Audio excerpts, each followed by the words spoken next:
قعدوا يقولوا لك كليات قمة وكليات قاع وذاكر عشان تخش كلية قمة ومش عارف ايه وطب وهندسة والحوارات دي كلها. فانا احب اقول لك يعني للاسف الشديد ان هم ضحكوا عليك. ايوه ضحكوا عليك علشان هي كلية قمة واحدة، الا وهي كلية اعلام. الكلية اللي اتطلبت مني كتير قوي، سواء بقى من صحابي او من الكومنتات على يوتيوب. فخلينا نقول ليه ما تدخلش كلية اعلام. وطبعا انا مش جاي اكرهك في الكلية زي ما السلسلة اتفهمت، وفي الغالب الناس كلها فهمت السلسلة غلط. يا اسطى امال ندخل ايه؟ يا اسطى هندخل ايه؟ امال هيدخلوا ايه؟ وهكذا. بوظت السلسلة، بوظت السلسلة بجد. بس الفكرة من السلسلة كلها ان هي كلها كده، كلها سلسلة على بعضها اسمها ليه ما تدخلش. الفكرة كلها ان انت لو دخلت دلوقتي على السيرش في اليوتيوب وكتبت ليه ما تدخلش، هيظهر لك السلسلة كلها. السلسلة كلها هتجيلك وتقدر تتفرج على اي فيديو من اي كلية احنا عملناها، لان احنا عملنا كليات كتير قوي.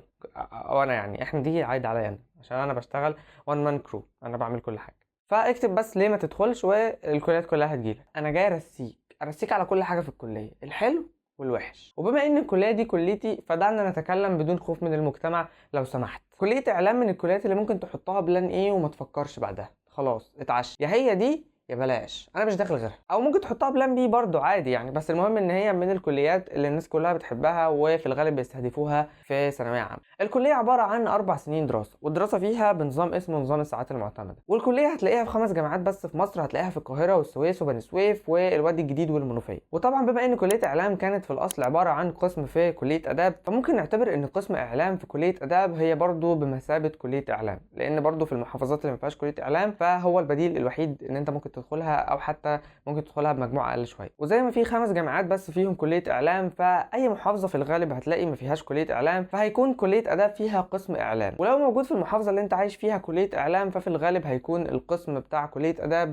اتقفل. وطبعا برضو معظم الجامعات الخاصة فيها كلية إعلام، أو كل الجامعات الخاصة تقريبا. من سنة بالظبط علشان تدخل كلية إعلام كان في حاجة اسمها اختبار قدرات، ولازم تنجح فيه علشان تدخل الكلية. وده طبعا كان شرط من شروط الكلية، والشرط التاني إن يكون أنت جايب أصلا مجموع الكلية. بس دلوقتي الميزة الحلوة في الموضوع إن القدرات دي اتلغت، ما بقاش فيه قدرات كلية إعلام، ودلوقتي تقدر تخش الكلية بس عن طريق مجموعك وإنك تكون جايب مجموع الكلية. بس في حاجة بصراحة مستفزة شوية، وهي التوزيع الجغرافي. التوزيع الجغرافي ده مش هيديك حرية قوي إنك تختار تدخل انهي كليه من ال5 كليات دول. ففي الغالب هتلاقي كل اللي عايزين يدخلوا اعلام عايزين يروحوا كليه اعلام جامعه القاهره. من المنوفيه مثلا او من السويس، فانت مش هتعرف تدخل اعلام القاهره لان انت الاقرب ليك، او المحافظه اللي انت فيها اصلا فيها كليه اعلام. وكل كليه اعلام بيبقى فيه عدد محافظات تابعه ليها. بس الحاجه الحلوه اللي في الموضوع ان انت ممكن تحول من الكليه بعد سنه بالظبط، تحول من جامعه لجامعه. يعني انت لو رحت جامعه السويس فتقدر تحول لجامعه القاهره، بس ده في نهايه سنه اولى او في بدايه سنه تانية. قبل ما تخش كده الكليه بتاخد ورقك وتروح تحول للكليه التانية. تعالى بقى نتكلم في الجد. كليه اعلام في الطبيعي ليها 3 اقسام، او فيها 3 اقسام: قسم اذاعه وتلفزيون، وقسم علاقات عامه، وقسم صحافه. بس كليه اعلام جامعه القاهره قالت لك لا يا عم الموضوع ده ما يمشيش معايا، انا هعملهم 5 اقسام. فالاقسام اتحولت شويه. يعني مثلا قسم علاقات عامه اللي هو في الطبيعي في اي كليه، في القسم ده لما بتيجي بقى في سنه رابعه بينقسم الى علاقات عامه، التخصصات الدقيقه بقى علاقات عامه واعلان. لا، كليه اعلام القاهره قالت لك لا، احنا القسم ده هنفصله وهيبقى قسم علاقات عامه لوحده وقسم اعلان لوحده. فكده يبقى عندنا قسمين: قسم علاقات عامه وقسم اعلان، وقسم اذاعه وتلفزيون او قسم الانتاج الاذاعي والتلفزيوني يعني، وبرده قسم صحافه. يبقى كده عندنا 4 اقسام. وقال لك بقى احنا هنعمل ايه؟ هنعمل دمج كده ما بين قسم صحافه وقسم اذاعه وتلفزيون، فهنعمل حاجه اسمها الصحافه التلفزيونيه. فكده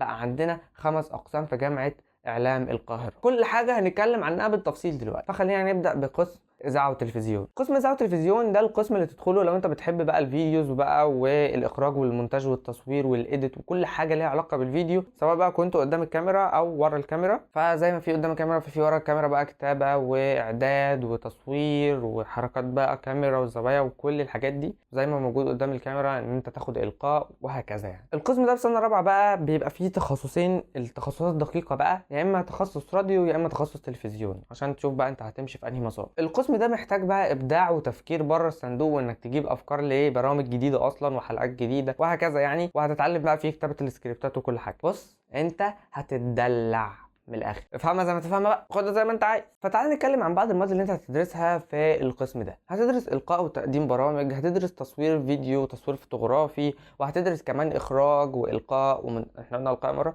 وهتدرس فيها كمان مونتاج وازاي تعمل الافلام وثائقيه، وهتدرس حاجات كتير قوي كده.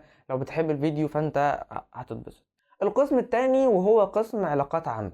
القسم ده بقى اللي مليان كرياتيفيتي وابداع. بص، هو بصراحه الاقسام كلها تقريبا فيها ابداع بقى وافكار بره الصندوق، وانك محتاج تفكر كده في بره الاطار العام بقى لاي حد بيفكر فيه. قسم الاتصال التسويقي المتكامل، او زي ما بنقول عليه كده قسم علاقات عامه واعلام، لان الاتنين زي بعض. والقسم ده في سنه رابعه بينقسم لتخصصين، يا اما علاقات عامه يا اما اعلان. وزي ما قلت لك هم قسم واحد بس، كليه اعلام جامعه القاهره قسمتهم وخلت كل واحد فيهم لوحده. وبعض المواد اللي انت هتدرسها في القسم ده انتاج المواد الاعلاميه والكتابه للعلاقات العامه والتسويق الالكتروني، وهتتعلم برضو حاجات عن الاعلانات وازاي تعمل اعلان وتستهدف بيه مين وازاي توجه الاعلان.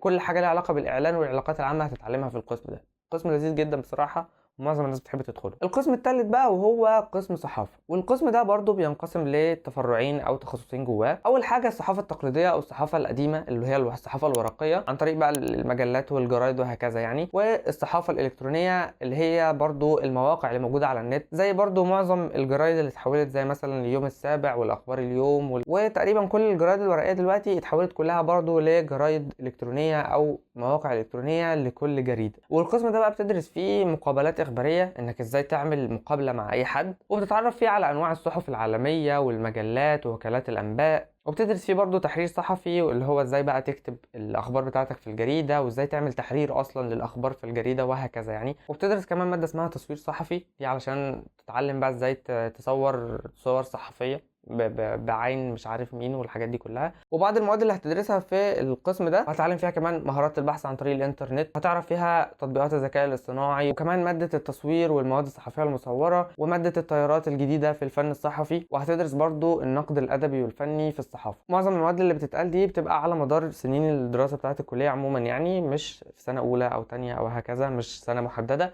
بس هي على مدار الدراسه بتاعتك كلها. اما بقى في اعلام القاهره هتلاقي ان قسم اذاعه وتلفزيون هو بس اسمه انتاج اذاعي وتلفزيوني، هو نفس القسم اللي احنا قلناه من شويه، فهنعديه. اما بقى القسم اللي دامج ما بين قسمين وهو قسم الصحافه التلفزيونيه، وهو زي ما قلنا بالظبط هو عباره عن دمج ما بين الصحافه واذاعه وتلفزيون. فطبعا ده هتدرس فيه ايه؟ هتدرس فيه تحرير المواد الاخباريه والتلفزيونيه. ده هتتعلم فيه ازاي ممكن تكتب الاخبار او تعمل تحرير الاخبار اللي خاصه بالتلفزيون، اللي هتطلع على التلفزيون او اللي هتتقال على التلفزيون. وكمان هتتعلم فيه تصوير فوتوغرافي وتصوير الفيديو، وهتتعلم فيه ازاي تجيب الاخبار اللي هتتعرض على التلفزيون وتجمعها. وكمان هتتعلم فيه مهارات البحث عن طريق النت علشان تقدر توصل للمعلومات اللي انت عايزها بشكل اسرع بكتير. هتتعلم فيه ازاي تبقى مراسل صحفي، وازاي تعمل تقارير اخباريه. هتتعلم فيه برضو ازاي تعمل اخراج للبرامج الاخباريه. وكمان هتاخد ماده اسمها الوثائقيات الاخباريه، تتعلم ازاي تعمل وثائقي. حلو قوي، خلصنا الاقسام. دلوقتي بقى التخصص بتاعك عشان تخش اي قسم انت عايزه بيبدأ في معظم الكليات من سنة تانية. فدخولك للقسم بيعتمد على كذا حاجة. اول حاجة بيعتمد على رغبتك انت، ان انت عايز تخش القسم ده، وبتروح تعمل تسجل رغبات بتحدد ان انت عايزه ترتيب كده بقى، تاخد رغبة اولى تانية تالتة وهكذا يعني. وطبعا بتعتمد برضو على تقديرك ودرجتك ومجموعك في السنة اللي قبلها. في بعض الكليات بيعملوا لك قبل ما تخش القسم انترفيو، بحيث ان هم يعرفوا انت هتنفع في القسم ده ولا لا. فزي ما قلنا كل الكليات تقريبا بتتخصص فيها من سنة تانية، اما اعلام القاهره بقى بتتخصص فيها من سنه ثالثه. تعال بقى نتكلم عن الدراسه في الكليه. الدراسه في الكليه دراسه لذيذه وممتعه وكل حاجه لو انت بتحب المجال بتاع الاعلام والفيديوهات بقى والاعلانات والصحافه والحاجات دي كلها، فالمجال حلو. ولو انت شغوف بيه كمان فالموضوع هيبقى لذيذ قوي. بس الفكره هنا ان انت بتدرس برضو بجنب المواد اللي انت داخل علشانها اصلا مواد تانية تحسها ملهاش علاقه بالكليه بتاعتك اصلا. يعني انا ليه ادرس حاجات ليها علاقه بالسياسه، وليه ادرس حاجات جغرافيا وتاريخ وكل الحاجات دي؟ فمنطقيا كده في الاول هتحس فعلا اللي هو انا ليه ممكن ادرس الحاجات دي؟ انا داخل عشان ادرس تصوير واخراج ومونتاج، او اني اعمل اعلانات وادرس تسويق، او اني اتعلم الصحافه واكتب اخبار وهكذا. بس فعلا لو جيت بصيت على الموضوع كده هتلاقي ان انت ما ينفعش تتعلم المواد دي بس، او ما ينفعش تتعلم المهارات دي بس. فما ينفعش اجي اقول لك دي الطريقه اللي بتعمل بيها البرنامج او الاعلان او اللي انت بتكتب بيها الخبر الصحفي واسيبك كده. فلازم تعرف بعض الحاجات عن السياسه واخلاقيات المهنه وتاريخ وجغرافيا والمنطقه اللي انت عايش فيها. فهتدرس حاجات كتيره قوي ملهاش اهميه في ازاي تعمل الحاجه اللي انت داخل علشانها، او ازاي تبقى شاطر في مجالك، بس ليها علاقه كبيره قوي بالوعي بتاعك انت، بوعيك انت والمعلومات بتاعتك. هتتضايق شويه وانت بتدرس المواد دي، بس يعني ايه، لازم تدرس الحاجات دي جنب الحاجات اللي انت هتدرسها. والدراسه ممتعه وحلوه ولذيذه، وتلاقينا قاعدين في السكشن كده مشغلين الشاشه على اعلانات مثلا، لو احنا في محاضره اعلان فنقعد نحلل الاعلانات ونشوف ايه ده، وبرضه بيشغلوا لنا برامج تلفزيونيه او برامج وثائقيه ايا كان يعني، وبنقعد نحلل افلام ومسلسلات ونعمل عنها اسايمنتات وحاجات كتير قوي. وبالمناسبه الاسايمنتات دي اللي هي تكليفات، لما تخش الكليه هتقول عليها اسايمنت وهتاخد تكليفات كتير قوي. يعني هي بص، كليه اعلام خد اسايمنت، اي حاجه خد اسايمنت كده، وهكذا. مستوى السهوله بقى في الكليه، اول ما هتدخل الكليه الكلام اللي هيوصل لك ان الكليه تبقى سهله، الكليه سهله والدراسه فيها سهله والمذاكره كمان سهله، وهتذاكر قبل الامتحانات بكام يوم وهتجيب امتيازات والكلام ده كله. بس الكلام ده مش حقيقي، لان ده اتقال لنا كده ان الكليه سهله والدفعه كلها جايبه امتيازات والحوارات دي كلها. بس الكلام ده مش صح. الكليه مش معقده، الكليه مش معقده زي الكليات مثلا زي طب وهندسه والكليات المعقده اللي موجوده، بس الكليه مش بالسهوله اللي تخليك تخش تجيب امتياز كده قبل الامتحان بيومين، لان الموضوع اصلا منطقيا مش سليم. اولا الكليه فيها ادبي وعلم علوم وعلم رياضه، وهي اصلا الكليه تعتبر كليه ادبيه في المقام الاول كده يعني، فهتلاقي مواد كتير جنب المواد بقى التخصص اللي انت داخل علشانها، او المواد اللي انت داخل اصلا تدرسها او محببك في الكليه. ففي مواد انت اصلا مش هتحبها، مواد انت مش هتحس كده لو انا بدرس المواد دي ليه، دي مش المواد اللي انا اصلا المفروض ادرسها في اعلام، بس دي لازم تدرسها في اعلام. فالمواد اللي انا كلمتك عنها اللي هي هيبقى فيها بقى حفظ ومقالي وكتابه كتير، المواد دي ممكن تكون مشكله بالنسبه لك شويه، فمش كل الناس هتتاقلم مع الحاجات دي. ممكن بتوع الادبي يتاقلموا مع الحفظ والمواد اللي فيها كلام كتير دي شويه، بس مش كلهم يعني، في ناس زينا عادي كده. وبرضه حتى لو انت بتحب المجال بتاع الاعلام ده قوي، فانت برضه هتصيح، يعني هتصيح زينا كده، كلنا بنصيح اصلا فتره الامتحانات يعني، وبنذاكر قبل الامتحانات بكام يوم يعني، والموضوع بيمشي. فالكليه مش معقده ومش صعبه خالص، بس ما نقدرش نقول عليها سهله، وفيها مواد كده ايه، فيها حفظ، فيها حفظ كتير. بس هننتقل بقى من مستوى السهوله في الكليه لازاي تجيب امتياز مره واحده كده. عايز تجيب امتياز في الكليه، ذاكر في الترم نفسه، ما تذاكرش قبل الامتحانات بكام يوم. ايوه، ما تعملش زينا يعني، انت لو هتقرا بس المواد عموما يعني، بس انت هتجيب امتياز في الكليه بس. دي سر الخلطه. تعال بقى نتكلم شويه عن المهارات والحاجات اللي انت هتتعلمها في الكليه. هو انت هتتعلم مهارات بس مش من الكليه، يعني مثلا انت هتدرس جرافيك، تدرس بقى الفوتوشوب والحاجات دي كلها، بس عشان تبقى محترف وتطلع ديزاين انت لازم تعتمد على نفسك وتبدا تتفرج على فيديوهات يوتيوب او تاخد كورسات ايا كان، وتعتمد على نفسك او تتعلم ده بنفسك علشان تطلع ديزاين حلو.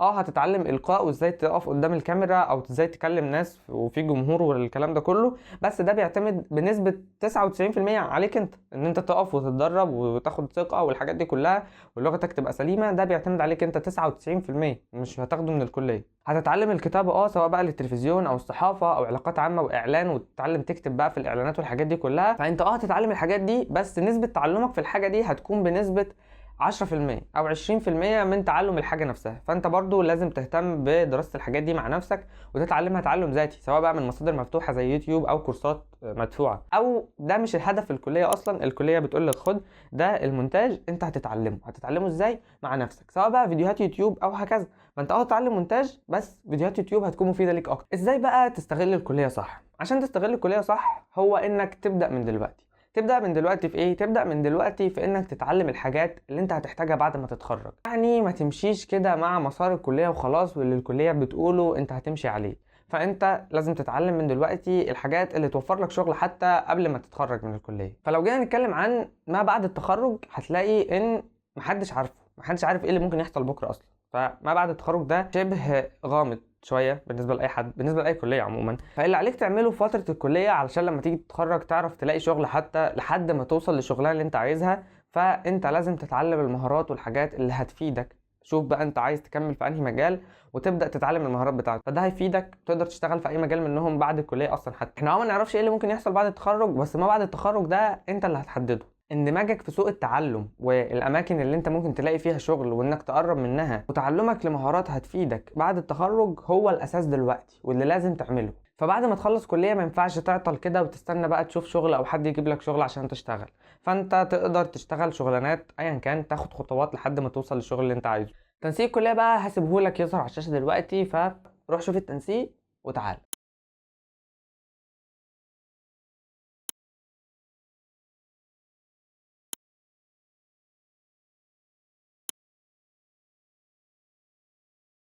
اهم حاجه بقى دلوقتي ان بعد ما تخش الكليه، او حماسك عن الكليه وشغفك عن الكليه هيخليك حاطط الكليه دي في توقعات عاليه قوي. يعني توقعاتك عن الكليه كده هتبقى حاجه دمار شامل، مش هتبقى طبيعيه، مش هتبقى الواقع بتاع الكليه عموما يعني.